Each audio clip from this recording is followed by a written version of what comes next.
आता हे जेवढे आरोप आहेत ना हे इंडिया आघाडीवर आहेत, फक्त तुमच्यावर नाही आहेत. आता तिकडे नाही ते सोडा, मला त्याच्यावरती त्यांच्या आरोपावरती मला बोलायचंच नाहीये.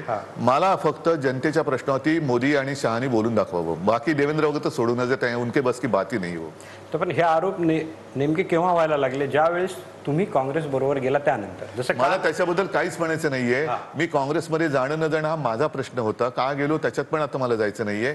पहिल्या 10 वर्षात आम्ही तुमच्या सोबत होतो तेव्हा तुम्ही या देशाला जे प्रॉमिस केलं होतं त्याच्यापैकी किती गोष्टी पूर्ण केल्या एवढंच फक्त सांगा.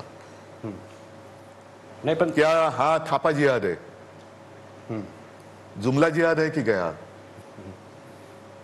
हा जुमला जिहाद आहे.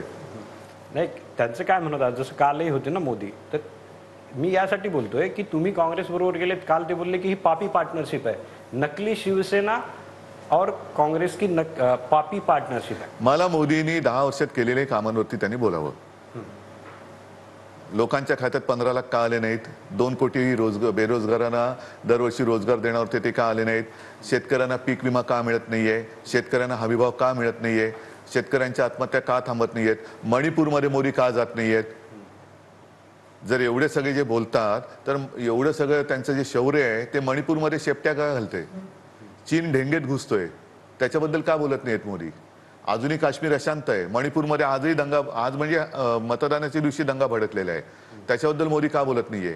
370 कलम पूर्णपणे काढलेलं नाहीये, त्यातला एक पार्ट त्यांनी निष्प्रभ केलेला आहे. आणि माझी जी माहिती आहे, जे असीम सरोदे बोलले की त्यातली बरीचशी जमीन ही अडाणीने घेतलेली आहे लिथियमच्या साठ्यासाठी, त्याच्याबद्दल मोदी का बोलत नाहीयेत? त्याच्याबद्दल मोदींनी बोलावं ना. हे बाकीचे सगळ्या फिजूल की बाती छोड दो. आता तुमचा एक प्रोमो आला होता, तुमच्या शिवसेनेचा एक ॲड आली होती, त्यात ना प्रबोधनकारांचा सुरुवातीला फोटो होता. तर मला प्रश्न हा विचारायचा आहे की आता कट्टर हिंदुत्वाबद्दल शिवसेना ओळखली जाते, तर उद्धव ठाकरे जे आहेत त्यांच्यावर प्रभाव हिंदुत्वाच्या बाबतीत प्रबोधनकारांचा आहे की बाळासाहेबांचा आहे? दोघांचं हे वेगळं कसं काढू शकता तुम्ही? प्रबोधनकारांचं विचार घेऊनच बाळासाहेब पुढे आले, त्यांचेच विचार घेऊन मी पुढे जातोय, आदित्य पुढे जातोय. असं शेवटी कसं आहे की प्रबोधनकार कोणाच्या विरुद्ध लढले होते? बुरसटलेल्या, मी ज्यांना गोमूत्रधारी म्हणतो त्या प्रवृत्तीबद्दल. त्याच विरुद्ध तुम्ही जर का बघाल तर बाळासाहेबांची पण वाक्य आहेत. बाळासाहेबांचं जे वाक्य आहे, मला देवळात घंटा बडवणारा हिंदू नको आहे, अतिरेक्यानं बडवणारा हिंदू पाहिजे. आम्हाला शेंडी जानव्याचं हिंदुत्व मान्य नाहीये, आमचं हिंदुत्व हे राष्ट्रीयत्व आहे. हे सगळे विचार प्रबोधनकारांचे बाळासाहेबांचे तेच आहेत, ह्याच्यात बदल कुठे झाले? पण अचानक आता भाजपच्या वृत्तीत फरक पडलेला आहे. आणि मोदी जेवढं गायीबद्दल बोलतात तेवढं महागाईबद्दल का नाही बोलत? हा महत्वाचा लोकसभेचा मुद्दा आहे ना. तुम्ही आता गायीबद्दल बोलताय, महागाईबद्दल का नाही बोलत?